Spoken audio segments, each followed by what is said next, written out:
ආයුබෝවන් ආදරණීය දරුවනි ව්‍යාපාර අධ්‍යයනය පිළිබඳ උපකාරක දේශන මාලාවේ දෙවන දේශනය ආරම්භ කරන්නයි අපි මේ සූදානම් වෙන්නේ. ඔබට මතක ඇති අපි පළමු දේශනය කළමනාකරන විෂය එකකයේ පළවෙනි නිපුණතා මට්ටම ආශ්‍රිතවයි සිදු කළේ. ඒ අනුව අපි කළමනාකරණය කියලා කියන්නේ මොකක්ද? කළමනාකරණයේ අර්ථ දැක්වීම තුළ තියෙන මූලික සංකල්ප මොනවද? ඒවා අපි විස්තරාත්මකව පැහැදිලි කළා. ඒ වගේම කළමනාකරණය ආයතනයකට අවශ්‍ය වෙන්නේ ඇයි කියලා කතා කළා. ඒ තමයි 12 වෙනි ඒකකය වන කළමනාකරණයේ විෂය එකකයේ පළවෙනි නිපුණතාවය. ඒ කියන්නේ කළමනාකරණයේ අවශ්‍යතාවය සහ වැදගත්කම විමසීම. අද අපි ප්‍රවිෂ්ඨ වෙන්නේ දෙවෙනි නිපුණතා මට්ටමට. ඒ තමයි කළමනාකරුවෙකුගේ භූමිකා විමසීම. හරි? එතකොට දැන් හොඳට අහගන්න මෙතන අපි මේ භූමිකාලේ සලකන්නේ ප්‍රධාන කාර්යයන්. දැන් ඔයාලා මුලින්ම තේරුම් ගන්න ඕන දෙයක් තියෙනවා. හොඳද? දැන් කළමනාකරුවන්ගේ කාර්යයන් ආශ්‍රිත වෙන විභාග ප්‍රශ්න එක එක විදියට ඉදිරිපත් වෙනවා. හරි? එතකොට මම මේ සියලුම ප්‍රශ්න වලට උත්තර ලියන්න පුළුවන් විදියට ඔයාලට මේ විෂය කරුණු ටික පැහැදිලි කරලා දෙන්නම්. මුලින්ම මතක තියාගන්න ඕනම කළමනාකරුවෙක් විසින් සිදු කළ යුතු ප්‍රධානතම කාර්යය නැත්නම් මූලිකතම කාර්යය මොකක්ද කියලා තෝරන්න වුණොත් හරි එහෙම තෝරන්න වෙන අවස්ථා තියෙනවනේ. කළමනාකරුවෙක් විසින් සිදු කළ යුතු ප්‍රධානතම කාර්යය නැත්නම් මූලිකතම කාර්යය ලෙස සැලකන්නේ සංවිධානයේ පරමාර්ථ හා අරමුණු සඵලදායීව ළඟා කර ගැනීම. පැහැදිලිනේ? එනිසා ඕනම ආයතනයක ඕනම කළමනාකරුවෙකුගේ ප්‍රධානම කාර්යය වෙන්න ඕනේ සංවිධානයේ පරමාර්ථ හා අරමුණු සඵලදායීව ළඟා කර ගැනීම. දැන් සමහර බහුවර්ණ ප්‍රශ්නවල ඒ බහුවර්ණ ප්‍රශ්නවල ওই පිළිතුර නැති වෙන අවස්ථා තියෙනවා. ඒත් ප්‍රශ්නය අහනවා කළමනාකරුවෙකුගේ ප්‍රධානතම කාර්ය වෙන්නේ කුමක්ද කියලා. එතකොට ඊළඟට ප්‍රධාන කාර්ය ලෙස සැලකන්නේ ඒ සඳහා අවශ්‍ය සම්පත් කාර්යක්ෂම ලෙස භාවිතා කිරීම. ඔය කාර්ය එන්නේ කළමනාකරණයේ අර්ථ දැක්වීම තුලමයි. පැහැදිලිනේ? ඒ නිසා කළමනාකරුවෙකුගේ ප්‍රධානම කාර්ය වෙන්නේ මොකද්ද? සංවිධානයේ පරමාර්ථ හා අරමුණු සඵලදායී ලෙස ළඟා කර ගැනීම. එහෙම නොවුනොත් ප්‍රධාන කාර්ය වෙන්නේ මොකද්ද? සංවිධානයේ සතු සම්පත් කාර්යක්ෂම ලෙස භාවිතා කිරීම. අන්න ඒක තමයි ප්‍රධාන කාර්ය ලෙස අපි හඳුනාගන්නේ. දෙවනුව ඕනම කළමනාකරුවෙක් විසින් සිදු කරනු ලබන මූලික කාර්යයන් හතරක් තියෙනවා. ඕනම කළමනාකරුවෙක් විසින් සිදු කරන මූලික කළමනාකරණ කාර්යයන් හතර. අන්න එතකොට එන්නේ සැලසුම්කරණයයි, සංවිධානකරණයයි, මෙහෙයවීමයි, පාලනයයි. පැහැදිලිනේ? කළමනාකරණ ක්‍රියාවලිය තුල තියෙන ප්‍රධාන කාර්යයන් හතර තමයි ඕනම කළමනාකරුවෙක් විසින් සිදු කළ යුතු ප්‍රධාන කාර්යයන් හතර. මූලික කාර්යයන් හතර. සැලසුම්කරණය, සංවිධානකරණය, මෙහෙයවීම, පාලනය. ඊළඟට මෑත කාලේ ගොඩාක් ප්‍රශ්න ඔයාලගේ අහලා තියෙන්නේ හෙන්රි මීන්ස්බර්ග්ගේ වර්ගීකරණය අනුවනේ. එතකොට හෙන්රි මීන්ස්බර්ග් වර්ග කරලා තියෙන විදියට කළමනාකරුවන්ගේ භූමික අපි දැන් හඳුනාගමු. ඔයාලා මේ 2019 ඉඳලා 2014 විතර යනකම් විභාග ප්‍රශ්න හොඳින් අධ්‍යයනය කරන්න කළමනාකරුවන්ගේ භූමිකා යටතේ. එතකොට මේ ප්‍රශ්න අහලා තියෙන විදිහට උත්තර ලිය යුතු ආකාරය වෙනස් වෙනවා. ඒස ඉස්සෙල්ලා මේ ටික හොඳට හිතට ගන්න. මේ හෙන්රි මීන්ස්බර්ග් කියන පුද්ගලයා ගැන අපි ආරම්භයේදීත් කිව්වා නේද? ඔහු අපිට වැදගත් වෙන්නේ කළමනාකරුවන්ගේ භූමිකා වර්ග කරලා ඉදිරිපත් කරපු තැනැත්තා විදිහට. එතකොට මේ හෙන්රි මීන්ස්බර්ග් විසින් කළමනාකරුවන් විසින් සිදු කරන ප්‍රධාන භූමිකා වර්ග තුනකට බෙදලා තියෙනවා. ප්‍රධාන භූමිකා වර්ග තුනකට බෙදලා තියෙනවා. අන්තර්පුද්ගල භූමිකා, තොරතුරු භූමිකා, තීරණ භූමිකා. පැහැදිලිනේ? අන්තර්පුද්ගල භූමිකා, තොරතුරු භූමිකා සහ තීරණ භූමිකා ලෙස ප්‍රධාන භූමිකා තුනකට වර්ග කරලා තියෙනවා. ඊළඟට බලන්න සමහර ප්‍රශ්න දෙවලගේ අහලා තියෙනවා අන්තර්පුද්ගල භූමිකා යටතට ගැනෙන උපභූමිකාවක් නම් කර ඊට අදාළ කාර්යභාරය සඳහන් කරන්න කියලා. අන්න එතකොට මේ හැම ප්‍රධාන භූමිකා යටතේම තියෙනවා උපභූමිකා. හරි? එතකොට අන්තර්පුද්ගල භූමිකා යටතේ තියෙනවා උපභූමිකා තුනක්. ප්‍රධානියා, නායකයා, සබඳතා පවත්වන්න. එතකොට මේ උපභූමිකා තුන ඉන්නේ මොනව යටතේද? අන්තර්පුද්ගල භූමිකා යටතේ. තොරතුරු භූමිකා යටතේ උපභූමිකා තුනක් තියෙනවා. නියාමකයා, තොරතුරු බෙදා හරින්නා හා මාධ්‍ය ප්‍රකාශකයා. හරි? නියාමකයා, තොරතුරු බෙදා හරින්නා, මාධ්‍ය ප්‍රකාශකයා. ඒවා උපභූමිකා තුන මොනව යටතේද? තොරතුරු භූමිකා යටතේ එන. තීරණ භූමිකා යටතේ එනවා උපභූමිකා හතරක්. ව්‍යවසායකයා බාධා පාලනය කරන්නා සම්පත් වෙන් කරන්නා සාකච්ඡා කරන්න. එතකොට ඒ උපභූමිකා ටික එන්නේ තීරණ භූමිකා යටතේ. පැහැදිලිනේ? එසා ප්‍රධාන භූමිකා තියෙනවා, ප්‍රධාන භූමිකා යටතේ උපභූමිකා තියෙනවා. ඊළඟට මේ උපභූමිකා යටතේ සිදු කරන කාර්යයන් තියෙනවා. ඒවට අපි කියනවා කාර්යභාරය කියලා. හරි? දැන් ප්‍රධානියා යටතේ සිදු කළ යුතු කාර්යභාරයක් තියෙනවා. නායකයා යටතේ සිදු කළ යුතු කාර්යභාරයක් තියෙනවා. සබඳතා පවත්වන්නා යටතේ සිදු කළ යුතු කාර්යභාරයක් තියෙනවා. ඒ වගේ මේ හැම උපභූමිකාවකටම අදාළ කාර්යභාරයක් තියෙනවා. ඒකත් අපි වෙන් කරලා හඳුනා ගන්න ඕනේ. ඊළඟට අවසාන වශයෙන් ඒ කාර්යභාරයට නිදසුනුත් අපිට සපයන්න පුළුවන් වෙන්න ඕනේ. පැහැදිලිද? ඒ කාර්යභාරයට නිදසුනුත් අපිට සපයන්න පුළුවන් වෙන්න ඕනේ. ඔන්න ඔය විදිහට අපි අංග සම්පූර්ණ මේ විෂය එකකේ මේ නිපුණතා මට්ටම ඉගෙන ගත්තොත් ඔයාලට කළමනාකරුවන්ගේ භූමිකා යටතේ ඕනෑම විභාග ප්‍රශ්නයකට උත්තර ලියන්න පුළුවන්කම ලැබෙනවා. හැබැයි වැදගත්ම දේ කටපාඩම් කරගන්න එපා. හොඳේ? කටපාඩම් කරගන්න එපා. මේක මතක තියාගන්න පුළුවන් ක්‍රමය මම අවධාරණය කරමින් මේ සාකච්ඡාව මෙතනින් එහාට ගෙනියන්නම්. දැන් අපි ඉස්සෙල්ලාම එතකොට දැනගන්න ඕනේ හෙන්රි මින්ස්බර්ග් විසින් ප්‍රධාන භූමිකා 3ක් හඳුන්වලා දීලා තියෙනවා. ඔන්න තාම ඔයාලගෙන් ප්‍රශ්න නොකරපු තැනක් මම මේ කියන්නේ. දැන් මේ වගේ භූමිකා දීලා මේ භූමිකා ඔබ අන්තර්පුද්ගල භූමිකා ලෙස සලකන්නේ ඇයි කියලා කිව්වොත් නේ. අනිත් ඉස්සෙල්ලාම අපි දැනගන්න ඕනේ මෙන්න මේ භූමිකා ටික මේ උපභූමිකා ටික අන්තර්පුද්ගල භූමිකා වෙන්නේ ඇයි කියලා. එතකොට ඒක අපි තහවුරු කරන්නේ මෙන්න මෙහෙමයි. හරි? දැන් බලන්න ප්‍රධානියා ලෙස කටයුතු කරනකොට මේ උපභූමිකාවේදී ප්‍රධානියා ලෙස කටයුතු කරනකොට ප්‍රධානියා යටතේ ඉන්නේ කවුද? සහකරුවෝ. හරි? සහකරුවෝ. නායකයා ලෙස කටයුතු කරනකොට නායකයා යටතේ ඉන්නේ කවුද? අනුගාමිකයෝ. සබඳතා පවත්වනකොට තව කවුරු හරි ඉන්න ඕනනේ. තව කවුරු හරි ඉන්න ඕන. එහෙමනම් අන්තර්පුද්ගල භූමිකා යටතට ප්‍රධානියා නායකයා හා සබඳතා පවත්වන්නා යන උපභූමිකා ගැනෙනවා. ප්‍රධානියා ලෙස කටයුතු කරනකොට සහකරුවන්ද නායකයා ලෙස කටයුතු කරනකොට අනුගාමිකයන්ද සබඳතා පැවැත්වීමේදී වෙනත් පාර්ශවයක්ද වශයෙන් මෙහිදී තවත් පාර්ශවයක් හා අනිවාර්යයෙන්ම සම්බන්ධ වෙන්න වෙනවා. ඒ නිසා මේ සෙසු පාර්ශවයන් හා සම්බන්ධ වී සිදු කරන භූමිකා නිසා මේවට කියනවා අන්තර්පුද්ගල භූමිකා. එහෙනම් මේ භූමිකා තුනම අන්තර්පුද්ගල භූමිකා වුණේ ඇයි?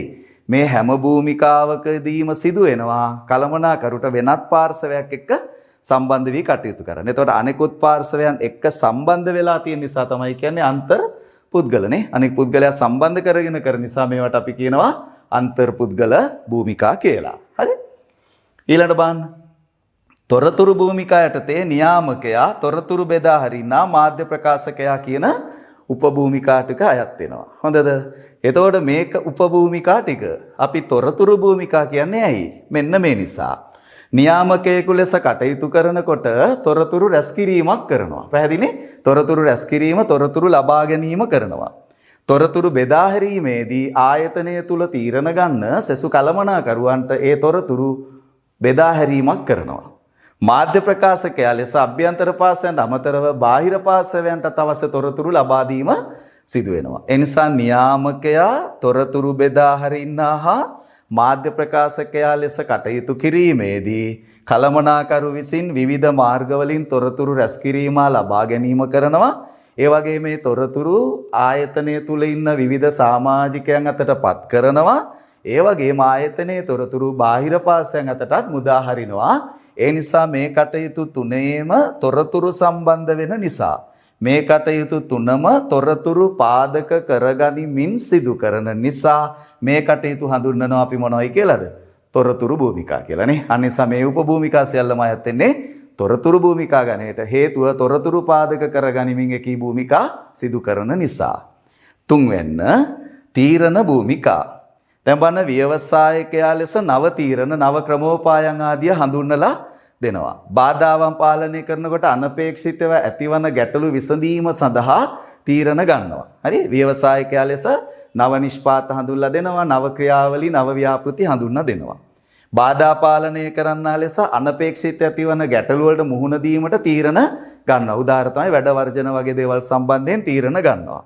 සම්පත්ෙන් කරනකොට සහකරුවන්ට සහ විවිධ අංශවලට කාලය මුදල් ආදී සම්පත් වෙන් කරලා දෙනවා. ඒ කොච්චරද කියලා යාට තීරණය කරන්න වෙනවා.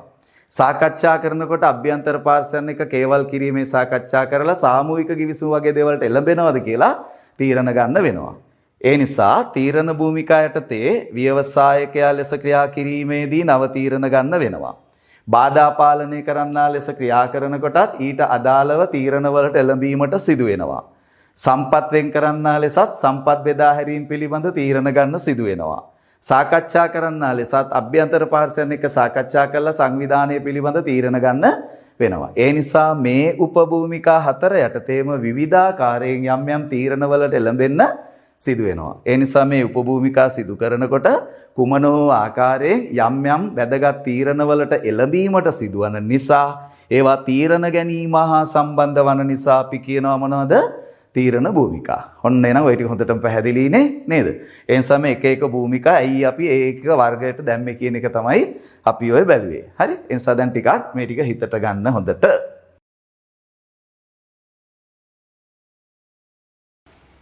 හොඳයි. දැන් අපි ඉස්සල්ලාම කළමනාකරුවන් විසින් සිදු කරන ප්‍රධාන භූමිකාවල පළවෙනි භූමිකාව පුළුල්ව සාකච්ඡා කරන්න යන්නේ. ඒ පළවෙනි භූමිකාව තමයි අන්තර්පුද්ගල භූමිකා. එතකොට මෙතෙන්දී අන්තර්පුද්ගල භූමිකා නැවත උපභූමිකා තුනකට බෙදෙනවා. ප්‍රධානියා, නායකයා සහ සබඳතා පවත්වන්නා. ප්‍රධානියා, නායකයා සහ සබඳතා පවත්වන්නා කියලා. හරි? එතකොට ඊළඟට මේ හැම උපභූමිකාවකටම අදාළ කාර්යභාරයකුත් නිදසුනුත් තියෙනවා. කාර්යභාරයකුත් නිදසුනුත් තියෙනවා. එනිසා අපි පළවෙනි උපභූමිකාව ගමු. අන්තර්පුද්ගල භූමිකා යටතේ පළවන උපභූමිකාව ප්‍රධානියා ලෙස ක්‍රියා කිරීම.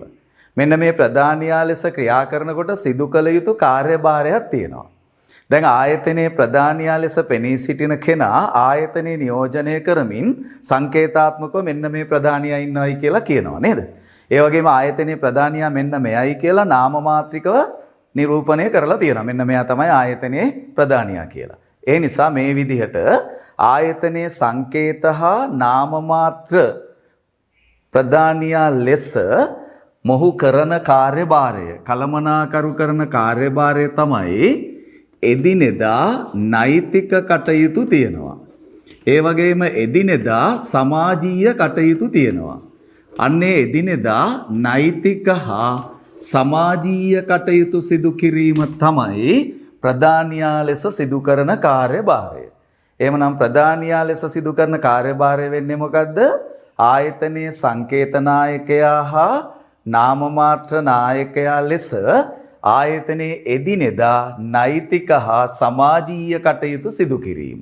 වාන මෙතන ටිකක් හොඳට මතක තියාගන්න. ප්‍රධානියා ලෙස කරන කාර්යභාරය වෙන්නේ ආයතනයේ නෛතික හා සමාජීය කටයුතු.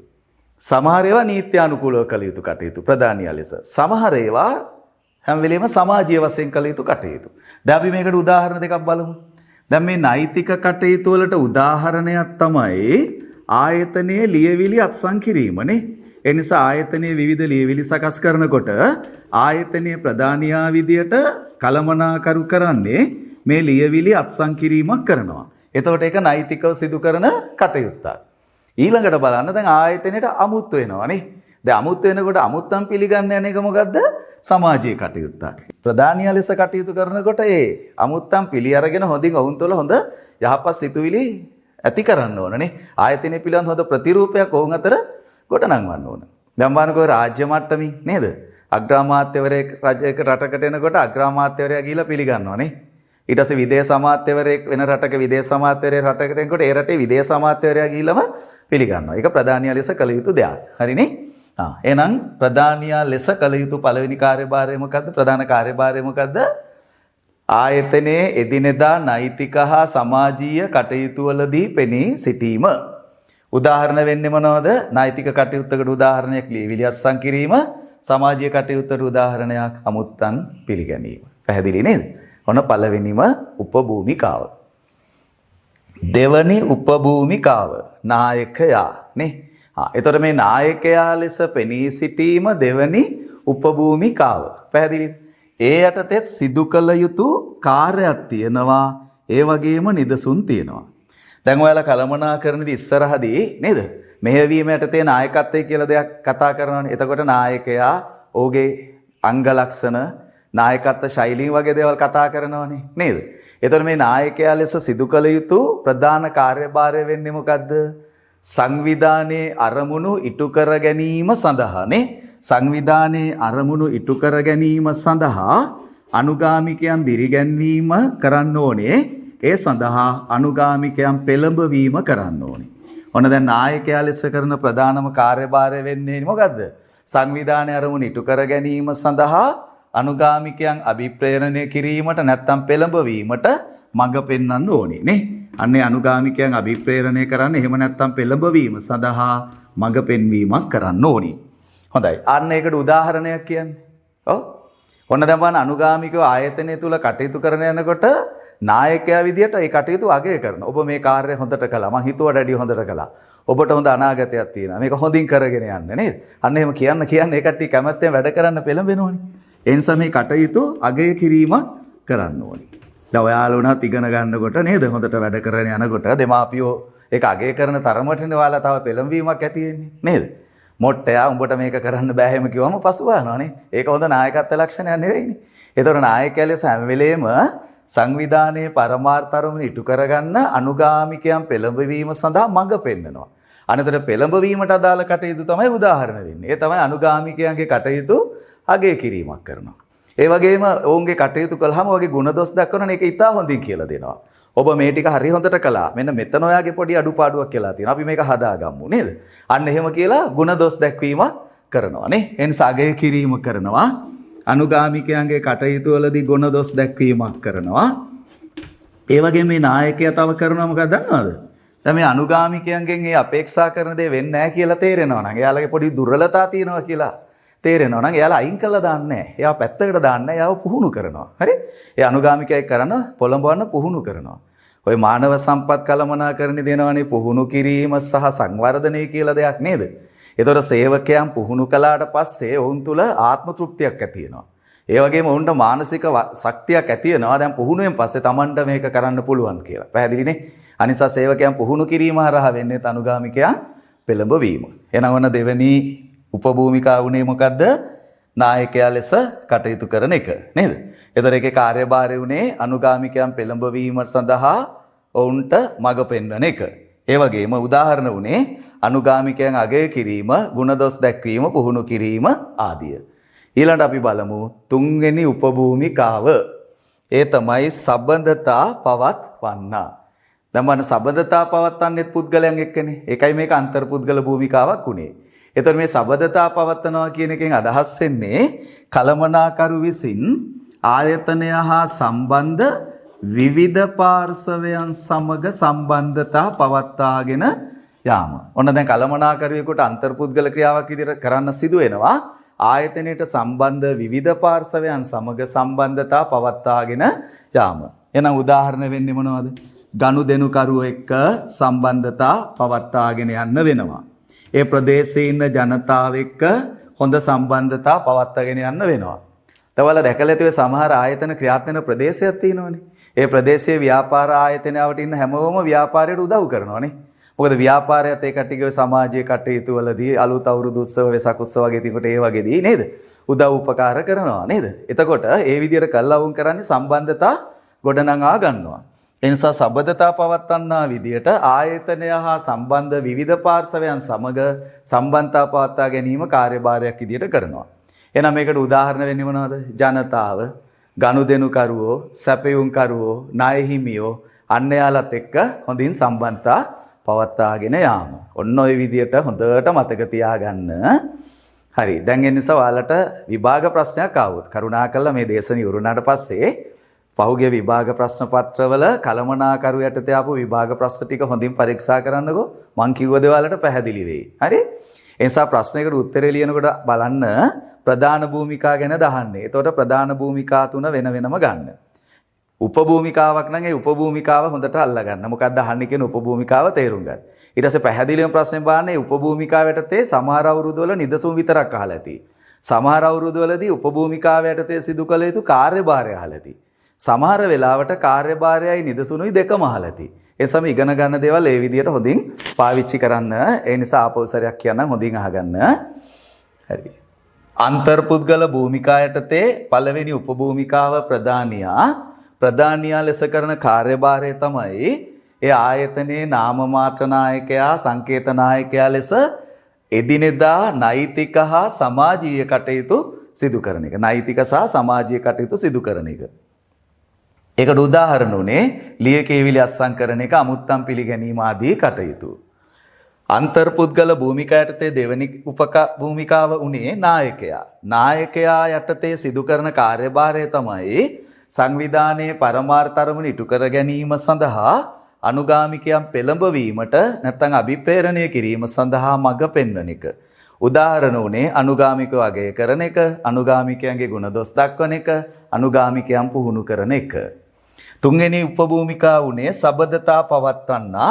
ඒ යටතේ සිදු කළ යුතු කාර්යභාරය තමයි ආයතනය හා සම්බන්ධ විවිධ පාර්ශ්වයන් සමග සම්බන්ධතා පැවැත්වීම. උදාහරණ උනේ ගනුදෙනුකරුවෝ, ප්‍රාදේශීය ජනතාව, ණය හිමියෝ, සැපයුම්කරුවෝ ආදිය සමග සම්බන්ධතා පැවැත්වීම. දැන් අර කලින් කිව්වා වලට පැහැදිලි මේ කාර්යයන් තුනම අන්තර්පුද්ගල භූමිකා උනේ ඇයි? ප්‍රධානියා ලෙස සහකරුවන් සමගත්, නායකයා ලෙස මේ අනුගාමිකයන් සමගත්, සබඳතා පවත්වන්නා ලෙස වෙනත් පාර්ශ්වයන් සමගත් එකට එකතු වී අන්‍යෝන්‍ය වශයෙන් ක්‍රියා කළ යුතු නිසා මේ කාර්යයන් තුන, මේ උපභූමිකා තුන ගැනෙන්නේ අන්තර්පුද්ගල භූමිකා යටතට. හොඳයි. දෙවනුව අපි හඳුනාගන්නේ තොරතුරු භූමිකාවට අයත් උපභූමිකා සහ නිදසුන්. හරි? තොරතුරු භූමිකාව කියන ප්‍රධාන දෙවෙනි උපභූමිකාවට අයත් උපභූමිකා සහ නිදසුන්. දැන් මේ තොරතුරු පාදක කරගෙන තමයි නියාමකයෙකු ලෙස තොරතුරු බෙදා හරින්නෙකු සහ මාධ්‍ය ප්‍රකාශකයෙකු ලෙස ක්‍රියා කරන්නේ නේ. හැම වෙලේම එහෙම ක්‍රියා කරන්නේ තොරතුරු උපයෝගී කරගෙන. ඒ නිසා තොරතුරු හා සම්බන්ධව මේ කාර්යයන් සිදු කරන නිසා තමයි අපි මේවට කියන්නේ තොරතුරු භූමිකා කියලා. එසා තොරතුරු භූමිකා යටතේ උපභූමිකා තුනක් එනවා. නියාමකයා, තොරතුරු බෙදා හරින්නා සහ මාධ්‍ය ප්‍රකාශකයා. දැන් අපි මේ එක එක උපභූමිකාවලට අදාළ කාර්යභාරය සහ නිදසුන් බලමු. දැන් පුතාලා ඔයාලට ගොඩක් වෙලාවට මාරු වෙනවා නියාමකයා කොහෙටද යන්නේ, ව්‍යවසායකයා කොහෙටද යන්නේම කියලා නේද? අනිසා ඒක මතක තියාගන්න ලේසිම දේ තමයි මේ තොරතුරු රැස් කිරීම තමයි නියාමකයා කියන්නේ. හරි, තොරතුරු රැස් කරන්න ලෙස කටයුතු කරනවා. ඒතකොට තොරතුරු රැස් කරන නිසා නියාමකයා තොරතුරු කාර්යයක්. තොරතුරු බෙදා හරින කොට තොරතුරු බෙදා හරින්නේ ඒකත් තොරතුරු කාර්යයක්. මාධ්‍ය ප්‍රකාශකයෙක් එළියට දාන්නේ නේ, මාධ්‍යයට නිරාවරණය කරන්නේ තොරතුරු. ඒ නිසා ඒවා තොරතුරු කාර්යයක්. එතකොට මේ තොරතුරු කාර්යයන් තුනේ කාර්යභාරය අපි පිළිවෙලට බලමු. දැන් නියාමකයා කියලා සිදු කරන කාර්යභාරය වෙන්නේ මෙන්න මේකයි. ඒ තමයි ඔහු සංවිධානයයි, සංවිධානයේ ක්‍රියාත්මක පරිසරයයි වඩාත් හොඳින් තේරුම් ගැනීම සඳහා අභ්‍යන්තර හා බාහිර තොරතුරු රැස් කිරීම හා ලබා ගැනීම කරනවා. ඔන්න ඔය නියාමකයා කියන එක ලස්සනට මතක තියාගන්න ඔයාලට පුළුවන්. නියාමකයා කියන්නේ මේ තොරතුරු ලබා දෙන එක, බෙදා හරින එක නෙවෙයි. හැම වෙලේම තොරතුරු ලබා ගැනීම නේ, තොරතුරු ලබා ගැනීම හා තොරතුරු රැස් කිරීම කියන එක. පැහැදිලි නේද? දැන් හිතන්නකෝ තොරතුරු බෙදා හරින්නත්, තොරතුරු ලබා දෙන්නත් කලින් තොරතුරු ලබා ගන්න ඕනනේ නේද? අනිසා සංවිධානයත්, සංවිධානයේ ක්‍රියාත්මක පරිසරයත් වඩාත් හොඳින් තේරුම් ගැනීමට අවශ්‍ය අභ්‍යන්තර සහ බාහිර තොරතුරු සොයා ගන්නවා, ලබා ගන්නවා. ඒ සමේ තොරතුරු ලබා ගැනීම, රැස් කිරීම, ඒ වගේම තොරතුරු සොයා ගැනීම තමයි අපි සලකන්නේ මොකක් කියලාද? නියාමකයා කියලා. පැහැදිලි නේ? එහෙනම් නියාමකයා ලෙස සලකන්නේ අභ්‍යන්තර සහ බාහිර වශයෙන් තොරතුරු ලබා ගැනීම, තොරතුරු රැස් කිරීම සහ තොරතුරු සොයා ගැනීම. එහෙනම් මේකට උදාහරණ වෙන්නේ මොනවද? බාන මේ ආයතනට අවශ්‍ය තොරතුරු ගොඩාක් වෙලාවට ලබා ගන්නවා බොහෝ ආයතන නේද? ලබා ගන්නවා වාර්ෂික වාර්තාව. දවල්ට ආර්ථික විද්‍යාවේ විෂයදී නේද? යම් යම් සංඛ්‍යා දත්ත තොරතුරු ගන්නේ වාර්ෂික වාර්තාවෙන්. නැත්නම් වාර්ෂික වාර්තා ලංකාවේ සමාගම් විශාල වශයෙන් පරිහරණය කරනවා. හරි? අධ්‍යාපන ලබන අය විතර නෙවෙයි, සමාගම් ආදී විශාල වශයෙන් පරිශීලනය කරනවා. මොකද ආර්ථිකයට අවශ්‍ය තොරතුරු, ආර්ථිකයේ තියෙන තොරතුරු රැස් කරගන්න පුළුවන් නේ. ඒතර වාර්ෂික වාර්තාවලින් මේ තොරතුරු ලබා ගන්න පුළුවන්. තව පුවත්පත්, වාර ප්‍රකාශන නේ, මෙන්න මේ වගේ තොරතුරු ලබා ගන්න පුළුවන්. හරි? එහෙනම් පළවෙනි කාර්ය නියාමකයා, ඒකේ කරන කාර්යභාරය මොකද්ද? සංවිධානයත් පරිසරයත් වඩාත් හොඳින් තේරුම් ගැනීම සඳහා අවශ්‍ය තොරතුරු ලබා ගැනීම, රැස් කිරීම සහ සොයා ගැනීම. එතකොට මේකට නිදසුන් වෙනවා වාර්ෂික වාර්තා නේද? පුවත්පත් ආදීනුත් තොරතුරු ලබා ගන්නවා. ඒ වගේම තමන්ගේ වාචිකවනේ වාචිකව තොරතුරු ගන්නවා කාගෙන්ද? ගනුදෙනු කරුවන්ගෙන්, ඒ වගේම ව්‍යාපාරී ඉන්න සැලසුම් කරුවන්ගෙන්, සැපයුම් කරුවන්ගෙන් තොරතුරු ගන්නවා. ඒ කියන්නේ දැන් වාර්ෂික වාර්තා පුවත්පත් වගේ දේවල් ලිඛිතව, එහෙම ලිඛිතව තොරතුරු ගන්නවා. වාචිකව සැලසුම් කරුවෝ, සැපයුම් කරුවෝ නේද? ගනුදෙනු කරුවගේ අයගෙනුත් තොරතුරු ලබා ගන්නවා. ඒ නිසා මේ තොරතුරු සොයා ගැනීම, රැස් කිරීම, ලබා ගැනීමට කියනවා අපි නියාමනය කියලා. ඔන්න දැන් හොඳට තේරුම් ගන්න. මේ රැස් කරගත්ත තොරතුරු වලදී එක හරිනේ. රැස් කර ගැනීම, ලබා ගැනීම නියාමකයා ලෙස කරන කාර්යය. දැන් මෙන්න මේ දෙකේ වෙනස හොඳට තේරුම් ගන්න. තොරතුරු බෙදා හරින්නා ලෙස කරන්නේ මොකද්ද? මාධ්‍ය ප්‍රකාශකයා ලෙස කරන්නේ මොකද්ද කියලා. තොරතුරු බෙදා හරින්නා ලෙස කරන කාර්යභාරය තමයි අර අභ්‍යන්තර බාහිර මූලාශ්‍ර වලින් රැස් කරගත්ත තොරතුරු නිවැරදි තීරණ ගැනීම සඳහා ආයතනයේ සමාජිකයන් අතර බෙදා හැරීමට තමයි කියන්නේ මොකද්ද? බෙදා හරින්නා ලෙස ක්‍රියා කිරීම. හොඳට මතක තියාගන්න. බෙදා හරින්නා ලෙස ක්‍රියා කරනකොට බාහිර පාසලට ඒ තොරතුරු දෙන්නේ නැහැ. ආයතනයේම සමාජිකයන්ට තමයි ඒ තොරතුරු දෙන්නේ නිවැරදි තීරණ ගැනීම සඳහා. මේකට උදාහරණයක් තමයි කළමනාකරුවන්ගේ රැස්වීම නේද? අධ්‍යක්ෂවරුන්ගේ රැස්වීම. ආයතනයේ කොටස්කරුවන්ගේ රැස්වීම. කොටස්කරුවෝ ආයතනයට සම්බන්ධ අභ්‍යන්තර පාර්ශවයන්නේ නේද? කොටස්කරු කියන්නේ ආයතනෙ ඉන්නම කට්ටියනේ අයිතිකරුවනේ. ඒ සවුන්ට තොරතුරු ලබා දෙනවා නේ? ලබා දෙනවා. ඒ සාබැයි මේ තොරතුරු බෙදා හරින්නේ ආයතනය තුල පමණයි. ඔන්න මාධ්‍ය ප්‍රකාශකයා ලෙස කිව්වහම සංවිධානය නියෝජනය කරමින් අභ්‍යන්තර පාර්ශවයන්ට මෙන්ම බාහිර පාර්ශවයන්ට අවශ්‍ය තොරතුරු ලබා දීමට තමයි කියන්නේ අපි මොකද්ද? මාධ්‍ය ප්‍රකාශකයා ලෙස ක්‍රියා කරනවා. දැන් ඔන්න හොඳට තේරුම් ගන්න. නිවැරදි තීරණ ගැනීම සඳහා ආයතනයේ සමාජිකයෝ ඉන්නවනේ නේද? අන්නේ සමාජිකයන් අතර තොරතුරු බෙදා හැරීම තමයි තොරතුරු බෙදා හරින්න කියන්නේ. හරි, එතකොට ඒවා අධ්‍යක්ෂවරුන්ට නේද? කළමනාකරුවන්ට, කොටස් හිමියන්ට දෙන්න පුළුවන්. නමුත් මාධ්‍ය ප්‍රකාශකයා ලෙස අභ්‍යන්තර පාර්ශවයන්ටත් ඒ තොරතුරු දෙනවා, බාහිර පාර්ශවයන්ට දෙනවා. දැන් බලන්නකො කොටස් හිමියන්ගේ රැස්වීම කියන එක හොඳට තේරුම් ගන්න. කොටස් හිමියන්ගේ රැස්වීම කියන එක නේද? තොරතුරු බෙදා හරින්නා ලෙස කොටස් හිමියන්ට තොරතුරු දෙන්න අභ්‍යන්තර වශයෙන් පාවිච්චි කරනවා. බාහිර වශයෙන් උත් කොටස් හිමියෝ රැස් කරලා තොරතුරු ලබා දෙනකොට අර අභ්‍යන්තර පාර්ශවයන්ට තොරතුරු ලබා දෙනවා. බාහිරට ඊට අමතර වෙනවා මොනවද? මාධ්‍ය සාකච්ඡා ආදීනේ. දැන් අභ්‍යන්තර පාර්ශවයන් අතරම සමාජිකයන්ටම තීරණ ගන්න තොරතුරු ලබා දීමනේ. බෙදා හැරීමනේ නේද? එතකොට කළමනාකරුවන්ගේ අධ්‍යක්ෂරුන්ගේ රැස්වීම, කොටස්කරුවන්ගේ රැස්වීම තියෙනවා. අභ්‍යන්තර මෙන්ම බාහිර පාර්ශවයන්ට සංවිධානයේ නියෝජනය කරමින් තොරතුරු ලබා දීමට කියන්නේ මාධ්‍ය ප්‍රකාශකයා. අනතර අභ්‍යන්තර වශයෙන් උත් තියෙන නිසා කොටස් හිමියන්ගේ රැස්වීමුත් වෙනවා. බාහිර පාර්ශවයට තොරතුරු ලබා දෙන්න මාධ්‍ය ප්‍රකාශකයෝ ඉන්නවනේ. දැන් මාධ්‍ය ප්‍රකාශකයෝ විදිහට ඒ කට්ටිය මාධ්‍යට තොරතුරු දෙන්නේ. දැන් මේ අපේ රටේ මේ පහුගිය කාල පරිච්ඡේදය තුළ ආලා දකින්න නැති ඒ තොරතුරු දෙන්න රජය විසින් විවිධ ශේෂ්ත්‍ර සම්බන්ධයෙන් මාධ්‍ය ප්‍රකාශක පත් කරගත්තානේ. ඔවුන් තමයි නිල වශයෙන් මේ තොරතුරු සමාජගත කළේ. ඒ නිසා මේ මාධ්‍ය ප්‍රකාශකයා ලෙස ගොඩාක් වෙලාට කරන්නේ බාහිර පාර්ශවයන්ට තොරතුරු ලබා දෙන එක. හරි? එහෙනම් අපව මතක තියාගන්න. තොරතුරු භූමිකායටතේ පළවෙනි උපභූමිකාව නියාමකයා. සිදු කරන කාර්යභාරය මොකද්ද? පරිසරයයි සංවිධානයයි වඩාත් හොඳින් තේරුම් ගැනීම සඳහා අභ්‍යන්තර සහ බාහිර වශයෙන් තොරතුරු ලබා ගැනීම, තොරතුරු රැස් කිරීම සහ තොරතුරු සොයා ගැනීම කළා. උදාහරණේ වාර්ෂික වාර්තා, පුවත්පත්, ගනුදෙනු කරුවෝ, සැපයුම් කරුවෝ ආදිය. තොරතුරු බෙදා හරින්නා කීවේ සංවිධානය තුල නිවැරදි තීරණ ගැනීම සඳහා සමාජිකයන් අතර තොරතුරු බෙදා හැරීම. උදාහරණ උනේ මොනවද? කළමනාකරුවන්ගේ අධ්‍යක්ෂරුන්ගේ රැස්වීම, කොටස් හිමියන්ගේ රැස්වීම. ඒතර මාධ්‍ය ප්‍රකාශකයා ලෙස කරන කාර්යභාරය උනේ මොකද්ද? අභ්‍යන්තර මෙන්ම බාහිර පාර්ශවයන්ට අවශ්‍ය තොරතුරු ලබා දීම. ඒකට උදාහරණ උනේ මොනවද? කොටස් හිමියන්ගේ රැස්වීම, මාධ්‍ය සමග සාකච්ඡා ආදිය තමයි මාධ්‍ය ප්‍රකාශකයෙක් ලෙස සිදු කරන කටයුතු වලට උදාහරණ උනේ. ඒ නිසා මෙන්න මේ කාර්යභාරයන් තුන මතක තියාගන්න ලේසින් විදිය මම කියන්නම්. නියාමකයා කිව්වොත් මොකද වෙන්නේ? තොරතුරු ලබා ගැනීම, රැස් කිරීම සහ සොයා ගැනීම විතරයි. තොරතුරු බෙදා හරින්නා කිව්වොත් කරන්නේ මොකද්ද?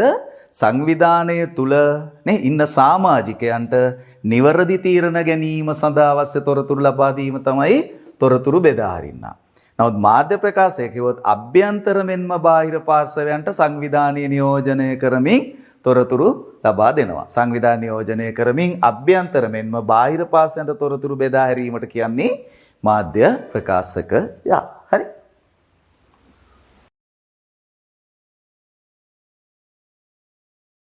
හොඳයි. තෙවනුව අපි කළමනාකරුවන් විසින් සිදු කරන තුන්වෙනි ප්‍රධාන භූමිකාව වෙන්නේ තීරණ භූමිකා. හරි? එතකොට මේ තීරණ භූමිකා යටතට ගැනෙන උපභූමිකා හතරක් තියෙනවා. තීරණ භූමිකා යටතට ගැනෙන උපභූමිකා හතරක් තියෙනවා. ව්‍යවසායකයා බාධා පාලනය කරන්නා, සම්පත් වෙන් කරන්නා සහ සාකච්ඡා කරන්නා. මේ උපභූමිකා හතරදිම තීරණ ගැනීමක් කරන්න ඕනේ නේ. යම් යම් ආකාරයෙන් තීරණ වලට එළඹෙන්න ඕනේ. එසා තීරණ ගැනීම ආසිතව සිදු කෙරෙන නිසා මේ උපභූමිකා හතරම අපි සලකනවා මේවා තීරණ භූමිකා කියලා. හරි? එතකොට තීරණ භූමිකා යටතට ගැනෙන පළවෙනි උපභූමිකාව තමයි ව්‍යවසායකයා. එතකොට ව්‍යවසායකයා ලෙස සිදු කළ යුතු කාර්යභාරයකුත් තියෙනවා. ව්‍යවසායකයා ලෙස සිදු කරන කාර්යභාරයන්ට නිදසුනුත් තියෙනවා. දවලා ව්‍යවසායකත්වයේ පාඩම හොදට කරලා තියෙනවනේ නේද?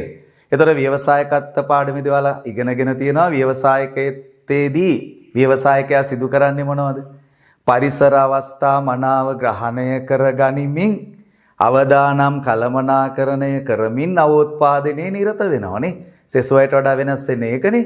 හොඳට පරිසර අවස්ථා ග්‍රහණය කරගෙන අලුත් අවදානමත් වීමත් බය නැතුව ඒක බාර අරගෙන අලුත් දෙයක් ලෝකෙට බිහි කරලා දෙනවා. අනිත් නිසා වෙනස්කම් කිරීම කරන්නේ ව්‍යවසායකයා විදියට. පැහැදිලිද? දැන් ඔයාලා ව්‍යවසායකයා පාඩමේදී මේවා කතා කරලා ඇති. ව්‍යවසායකයයි සාමාන්‍ය ව්‍යාපාරිකයෝ අතර තියෙන වෙනස්කම් ඔයාලා කතා කරලා තියෙනවා. ආයේ ව්‍යවසායකයයි කළමනාකරුවෝ අතර තියෙන සම්බන්ධතාවයත් ඔයාලා කතා කරලා තියෙනවා. ඒතොර ඔයාලා ඉගෙනගෙන ඇති සෑම ව්‍යවසායකයෙක්ම කළමනාකරුවෙක් වන අතර සෑම කළමනාකරුවෙක්ම ව්‍යවසායකයෙක් නොවේ කියලා. එසම මේ ව්‍යවසායකයෝ ඔක්කොම කළමනාකරුවෝ වෙනවනේ. අන්නේ නිසා මේ ව්‍යවසායකයෝ විදිහට ඉහළ කළමනාකරුවපත් වෙනවනේ. ඒ නිසාම ව්‍යවසාය කාර්යයක් කරනවා. ව්‍යවසායකයන් හැම වෙලේම අග්‍ර කළමනාකරණයටපත් වෙන කට්ටිය නේද? ඒ නිසා ඒ කට්ටිය ව්‍යවසායක කාර්යයක් කරනවා නේ. අනිසා කළමනාකරුවෙගේ භූමිකාවක් ලෙස නේද? තීරණ භූමිකාවක් ලෙස කරන එකක් තමයි ව්‍යවසායකයා. ව්‍යවසායකයා ලෙස කටයුතු කරනවා කියන එකේ තේරුම තමයි වෙනස් වන පරිසර තත්ත්වයන්ට ගැළපෙන පරිදි වෙනස්කම් කිරීම. හොඳට අහගන්න. ව්‍යවසායකයා ලෙස කරන කාර්යභාරය මොකද්ද? වෙනස් වන පරිසර තත්ත්වයන්ට ගැළපෙන පරිදි වෙනස්කම් කිරීම. දැන් ඒකට හොඳම උදාහරණයක් තමයි මේ ගත වෙමින් පවතින කාල පරිච්ඡේදය නේ. ගත වෙමින් පවතින කාල පරිච්ඡේදය. දැන් සමහර ව්‍යාපාරවල නේද? කළමනාකරුවෝ මේ විදිහට ව්‍යවසායක ලෙස යම් යම් කාර්යයන් කරා. ඒ කියන්නේ වෙනස්කම් කළා. දැන් සුපිරි වෙළඳ සැල් වලට පාරිභෝගික කෙනෙක් අඩු වුණාම ඒකට හිතුවා භාණ්ඩ ටික පාරිභෝගික අතට ගෙනියන්න ඕන කියලා නේ. එනිසා ඔන්ලයින් ට්‍රේඩින් කියන එක විශාල වශයෙන් මේ පහුගිය කාලය තුල ව්‍යාප්ත වුණා. දැන් මේ පරිසර තත්ත්වයට අනුගතව අපිටත් අපේ පන්ති වල ඉන්න දරුවන්ට උගන්වන්න බැරි වුණානේ නේද? ඒතර අපිටත් කිසියම් වෙනසක් කරන්න උනා මේ වගේ නේද? ඔන්ලයින් ක්ලාසස් වගේ දේවල් එම පටන් ගන්න සිදු වුණේ නේද? මෙන්න මේ වෙනසත් එක්ක. අන්නේ අනුව වෙනස් වන පරිසර තත්ත්වයන්ට ගැළපෙන පරිදි වෙනස්කම් සිදු කිරීම තමයි ව්‍යවසායකයා ලෙස සිදු කරන කාර්යය. ඔන්න මතක තියාගන්න පුළුවන්. ව්‍යවසායකයා ලෙස සිදු කරන කාර්යභාරය වන්නේ වෙනස් වන පරිසර තත්ත්වයන්ට ගැළපෙන පරිදි වෙනස්කම් සිදු කිරීම. එන උදාහරණ මොනවද? ඔන්න ආයතනයේ අලුත් පරිසරයට ගැළපෙන විදියට පෙර නොතිබූ නව ක්‍රියාවලියක් හඳුන්වලා දෙනවා නේ. එසා නව ක්‍රියාවලිය හඳුන්වා දීම වෙනසක්. දැන් බලන්න තව මම වලට උදාහරණයක් කියන්නම් මේ දවස්වල සිදුවෙච්ච දෙයක්. දැන් ඔය පෞද්ගලික ආරෝග්‍යශාලා තියෙනවනේ. ඒ වගේ වෛද්‍ය චැනලින් සේවා තියෙනවා. ඒතර වෛද්‍යවරු channel කරන්න දැන් රෝගීන් ඒ channeling centers වලට ආරෝග්‍යශාල වලට ආවේ නැහනේ නේද? ඒ නිසා වෛද්‍යවරුන්ගේ මේ සේවය සපයන්නේ කට්ටිය මොකද කළේ? වීඩියෝ කෝල් හරහා එහෙම නැත්නම් නේද? මේ ජංගම දුරකථන හරහා උපදෙස් දීලා රෝගියත් එක්ක සම්බන්ධ වෙන ක්‍රමයක් හඳුන්වලා දුන්නා. පෞද්ගලික කාලයක ලංකාවේ ප්‍රධාන පෞද්ගලික රෝහල් සිදු කළා. ඒක කිසියම් දුරකට සාර්ථක වුණා. ඒතර භෞතික වෛද්‍යවරයා රෝගියා මුණ ගැහෙන්නේ නැතුව ඒක සමහරට කියන්න පුළුවන් ගොඩාක් සාර්ථක නැහැ කියලා. නමුත් සමහර රෝග සම්බන්ධයෙන් එහෙම විනිශ්චය කරගන්න පුළුවන් අවස්ථා තියෙනවානේ. අන්න ඒ විදිහට නව ක්‍රියාවලිය හඳුන්වලා දුන්නානේ. ඒ නිසා දැන් නව ක්‍රියාවලිය හඳුන්වලා දීම කරේ මේ විදිහට. ආයෙ මොනවද? නව වැඩසටහන් නේ. නව වැඩසටහන් හඳුන්වලා දෙනවා. නව නිෂ්පාදිත හඳුන්වලා දෙනවා. අන්න ඒව කරන්නේ ව්‍යවසායකයා ලෙස. එතට තීරණ ගන්න එපා. නව ක්‍රියාවලියක් කියන්නේ තීරණයක්. නව වැඩසටහනක් ක්‍රියාත්මක කරනවා කියන්නේ තීරණයක් නේද? අනිසා මේ නව තීරණ ගැනීම තුලින් ව්‍යවසායකයා ලෙස කටයුතු කරනවා. බාන දෙවැනි උපභූමිකාව බාධා පාලනය කරන්න. ඔන්න හොඳට අහගන්න ඕකේ තේරුම.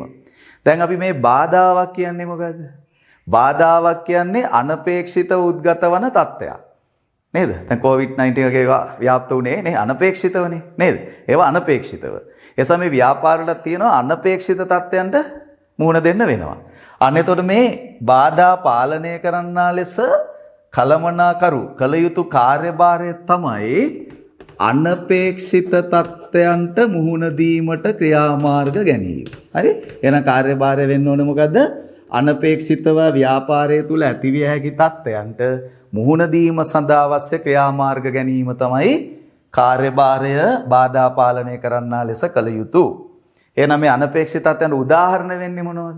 ඔන්න බලන්න එකපාරටම ආයතනය තුල සේවකව වැඩ වර්ජනය කරන්න පුළුවන් නේ. එසා වැඩ වර්ජන වලට මුහුණ දීමේ ක්‍රියාමාර්ග ගන්න වෙනවා. එකපාරටම මේ අමුද්‍රව්‍ය වල හිඟයක් ඇති වෙන්න පුළුවන් නේ.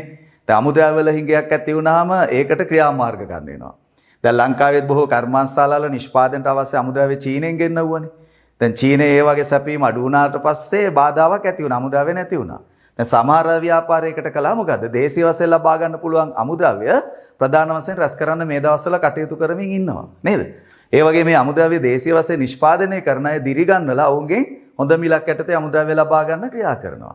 අන්න එහෙම අනපේක්ෂිතව ඇතිවන තත්ත්වයන්ට මුහුණ දීමට ක්‍රියාමාර්ග ගැනීම බාධා පාලනය කරන්නා ලෙස සිදු කරන කාර්යභාරය උදාහරණ වෙන්නේ වැඩ වර්ජන වැනි තත්ත්වයන්ට මුහුණ දීම, අමුද්‍රව්‍ය හිඟයන්ට මුහුණ දීමට ක්‍රියාමාර්ග ගැනීම. ඒක තමයි දෙවැනි උපභූමිකාවට අයත් කාර්යභාරය සහ නිදසුන්. දැන් අපි බලමු තුන්වෙනි උපභූමිකාව තමයි තීරණ ගැනීමේදී තීරණ භූමිකා යටතේ තියෙන සම්පත් වෙන් කිරීම. හරි? මෙන්න මේ සම්පත් වෙන් කරන්නා ලෙස සිදු කරන කාර්යභාරය තමයි ආයතනයේ විවිධ අංශ අතර සම්පත් බෙදා හැරීම. එතකොට ආයතනයක් ගත්තොත් එලා දන්නවා නිෂ්පාදන, අලෙවි, මූල්‍ය, මානව සම්පත් වගේ අංශ තියෙනවනේ. අනේ ආයතනයේ විවිධ අංශ නැත්තම් දෙපාර්තමේන්තු වලට අවශ්‍ය සම්පත් බෙදා හැරීම තමයි සම්පත් වෙන් කරන්නා කියලා ගන්න තීරණ වෙන්නේ. එහෙනම් උදාහරණ තමයි මොකද්ද? අනික් අයට අවශ්‍ය කාලය වෙන් කරලා දෙනවා නේ. ආයතනයේ සමාජිකයන්ට අවශ්‍ය මුදල් වෙන් කරලා දෙනවා. ඒතර කාලය කියන්නේ සම්පතක්, මුදල් කියන්නේ සම්පතක්. අන්න ඒවා වෙන් කර දීම සම්පත් වෙන් කර දීමට උදාහරණයක් වෙනවා. එතකොට තීරණ භූමිකා යටතේ කරන අවසාන කාරණය තමයි සාකච්ඡා කරන්නා කියන උපභූමිකාව. දැන් බලන්න මේ සාකච්ඡා කරන්නා කියන එකයි සබඳතා පවත්වන්නා කියන එකයි මාරු කරගන්න එපා. හොඳද පුතාලා? දැන් සබඳතා පවත්වන්නා අපි සලකුවේ අන්තර්පුද්ගල කාර්යයක් නේද? අන්තර්පුද්ගල කාර්යයක්. එතෙන්දී උනේ ආයතනය හා සම්බන්ධ විවිධ පාසයන් අතර සම්බන්ධතා පැවැත්වීම. හරි? නමුත් මේ සාකච්ඡා කරනවා කියන්නේ ඒක නෙවෙයි. සාකච්ඡා කරනවා කියන්නේ තීරණයකට එළඹෙන්න. දැන් සම්බන්ධතා පැවැත්වීම වෙනම දෙයක් නේද? නමුත් සාකච්ඡාවකට එන්නේ අය ආයතනයේ විවිධ පාසන එක සාකච්ඡා කරන්නේ තීරණයකට එන්න. ඒ සමේ සාකච්ඡා කරන්නා ලෙස කරන කාර්ය වෙන්නේ ආයතනයේ ගැටලුවලදී මැදිහත්කරුවෙකු ලෙස කටයුතු කිරීම. පැහැදිලිද? දැන් ආයතනයේ විවිධ බාහිර පාසයන් සමග අභ්‍යන්තර පාසයන් සමග ගැටලු ඇති කරගන්නවනේ නේද? අන්නේ ඒතර ඒ වගේ ගැටුම් වලදී මැදිහත්කරුවෙකු ලෙස ක්‍රියා කරන එක තමයි සාකච්ඡා කිරීමේදී කර යුතු කාර්යභාරය. මැදිහත්කරුවෙකු ලෙස ක්‍රියා කරමින් ආයතනය නියෝජනය කරන්න ඕනේ. දැන් උදාහරණයක් තමයි සේවකයන් එක්ක අර්බුදයක් ඇති වෙනවා. අන්න එතකොට සේවකයන් එක්ක සාකච්ඡා කරලා නේද? ඔවුන් එක්ක හොඳ සම්බන්ධතා නැත්නම් හොඳ කාර්මික සම්බන්ධ ඇති කරගෙන සේවකයන් එක්ක ගෙවන්න පුළුවන් වැටුප ගැන සාමූහික ගිවිසුමකට එනවා. හරි? එතකොට ආයතන නියෝජනය කළ මේ සාකච්ඡාවට මැදිහත් වෙන්නේ කවුද? ආයතනයේ කළමනාකරු නේද? අන්න එතකොට මේ විවිධ ගැටුම් වලදී මැදිහත්කරුවෙකු ලෙස ක්‍රියා කරමින් ආයතන නියෝජනය කරන එක තමයි කාර්යභාරය. එහෙනම් මේකට උදාහරණ වෙන්නේ මොනවද? කාර්මික සම්බන්ධතා ගොඩනැගීම, ඒවා ශක්තිමත් කිරීම නේද? ආය සාමූහික ගිවිසුම් වලට එළඹීම. දැන් එහෙනම් ඔන්න ඔයාලට ඒ ටිකත් හොඳට මතක තියාගන්න පුළුවනි. ආයෙත් මං කියන්නේ කටපාඩම් කරන්න එපා. අදහසින්ම යන්න. හොඳද? ඉස්සල්ලාම තේරුම් ගන්න ඇයි මේ ටික තීරණ භූමිකා උනේ කියලා. තීරණ භූමිකා උනේ මේ උපභූමිකා හතර යටතේම යම් යම් තීරණ වලටම එළඹෙන්න වෙනවා. අන්න ඒ නිසා තමයි අපි මේවා තීරණ භූමිකා වලට දැම්මේ. හරි අන්න එහෙම මතක තියාගන්න. දැන් තොරතුරු ගත්තොත් තොරතුරු රැස් කිරීම, බෙදා හැරීම, මාධ්‍ය ප්‍රකාශකයා ලෙස තොරතුරු බෙදා හැරීම තොරතුරු එක්ක තියෙන කාර්ය. ඒ නිසා අපි කැලි මේක දැම්මේ තොරතුරු කාර්යයන්ට නේ. ඒතර අන්තර්පුද්ගල කාර්යයන් යටතේ අපි දැක්කා ප්‍රධානියා, නායකයා සබඳතා පවත්තන්න. මොකද ඒ කටයුතු කරන්න, ඒ භූමිකා කරන්න වෙනත් අය සම්බන්ධ වෙන්න ඕනේ. එතකොට ඒවා අන්තර්පුද්ගල භූමිකා. තොරතුරු පාදක කරගෙන කළොත් තොරතුරු භූමිකා. හැම වෙලෙම තීරණයක් ගැනීමට අදාළ භූමිකාවක් නම් ඒක යන්නේ තීරණ භූමිකා. හරි? එන්සාපෝ හොඳින් මේ ටික අහගන්න. තීරණ භූමිකා යටතේ තියෙන පළවෙනි උපභූමිකාව ව්‍යවසායකයා. ව්‍යවසායකයා ලෙස කළ යුතු කාර්යභාරය වෙන්නේ වෙනස් වන පරිසර තත්ත්වයන්ට ගැළපෙන විදිහට ආයතනය තුල වෙනස්කම් සිදු කිරීම. උදාහරණ වෙන්නේ නව ක්‍රියාවලි හඳුන්වා දීම, නව වැඩසටහන් හඳුන්වා දීම. දෙවෙනි උපභූමිකාව බාධා පාලනය කරන්නා. ඒ යටතේ කළ යුතු කාර්යභාරය තමයි අනපේක්ෂිත තත්ත්වයන්ට මුහුණ දීම සඳහා අවශ්‍ය ක්‍රියාමාර්ග ගැනීම. උදාහරණ වෙන්නේ වැඩ වර්ජන වලට මුහුණ දීම, අමුද්‍රව්‍ය හිඟයන්ට මුහුණ දීම. තුන්වෙනි උපභූමිකාව උනේ සම්පත් වෙන් කිරීම. ඒකෙන් අදහස් වෙන්නේ ඒකෙන් කරන කාර්යභාරය තමයි ආයතනයේ විවිධ අංශ නැත්නම් දෙපාර්තමේන්තු අතර සම්පත් බෙදා හැරීම. උදාහරණ වෙන්නේ සහකරුවන්ට කාලය වෙන් කරලා දෙන එක, විවිධ අංශ වලට අවශ්‍ය මුදල් වෙන් කරලා දෙන එක. ඊළඟ එක උනේ සාකච්ඡා කරන්න. ඒකෙදි සිද්ධ වෙන කාර්යභාරය තමයි විවිධ ගැටලුකාරී අවස්ථාවලදී සංවිධානයේ නියෝජනය කරමින් මැදිහත්කරුවෙකුසේ කටයුතු කිරීම. මැදිහත්කරුවෙකුසේ කටයුතු කිරීම. ඒකට උදාහරණ වෙන්නේ කාර්මික සම්බන්ධතා ඇති කර ගැනීම, කාර්මික ආරවුල් වලට ඒවා මුහුණ දෙනකොට නේ ඒවා විසඳා ගැනීමට සාමූහික ගිවිසුම් ඇති කර ගැනීම ආදිය. මම ආයෙත් ඔයාලට කිව්ව එකයි පුතාලා මට මේක පැහැදිලි කරලා දෙන්න තමයි උවමනාව තිබුණේ. හොඳයි අපි දැන් මේ නිපුණතා මට්ටමත් අවසන් කළා. මොකද්ද? කළමනාකරුවන්ගේ විවිධ භූමිකා විමසීම. ඒ නිසා ඔයාලා මේක හොඳින් අහුවට පස්සේ ඉස්සල්ලාම ඔයාලලගේ පාසලේ හරි උපකාරක පන්ති හරි දීලා තියෙන කළමනාකරුවන්ගේ භූමිකා සටහන පන්ති සටහනත් හොඳට කියවගෙන යන්න. ඒ වගේම මම අර කිව්ව විභාග ප්‍රශ්නවල පසුගිය විභාග ප්‍රශ්නවල කළමනාකරුවන්ගේ භූමිකා යටතේ ඇවිල්ලා තියෙන විභාග ප්‍රශ්නවලට පිළිතුරු ටිකක් ලියන්න. එතකොට ඔයාලට හොඳ අවබෝධයක් එනවා. මේ සියලු දේ එකතු කරගත්තාම හොඳ අවබෝධයක් එනවා. හොඳයි. අපි තවත් දවසක ඊළඟ දේශනෙන් හමු වෙමු. අපි ඊළඟ දේශනයේදී කතා කරන්න බලාපොරොත්තු වෙන්නේ තුන්වෙනි නිපුණතා මට්ටම. ඒ තමයි කළමනාකරුවන් සතු වී යුතු කුසලතා හඳුනා ගැනීම. හොඳ නිපුණතා මට්ටමත් කළමනාකරුවන් විසින් ප්‍රගුණ කරගත යුතු කුසලතා හඳුනා ගැනීම. එහෙනම් අදට අපි සමුගන්නවා. සුබ දවසක් ඔබ සියලු දෙනාටම.